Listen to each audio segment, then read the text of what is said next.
Hi guys! Ngayon tuturuan ko po kayo ng bagong feature ng Messenger kung paano mag-send ng picture. Ito yung naka-view once lang, isang beses lang makikita.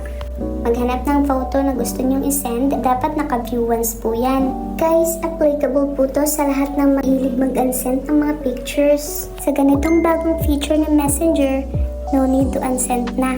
And then, ganito naman po kung magsisend kayo using your cameras. Yung off, pindutin nyo, dapat naka-view once din yan. Then click send. Dapat ganyan yung lalabas. So, ganito naman siya doon sa taong pagsisendan nyo ng picture. Para lang to sa mga taong tamad mag-unsend ng pictures. Once i-click mo yung view, ito yung lalabas. This is only meant to be viewed once. Siyempre, photo no longer available na yan. Ganun lang.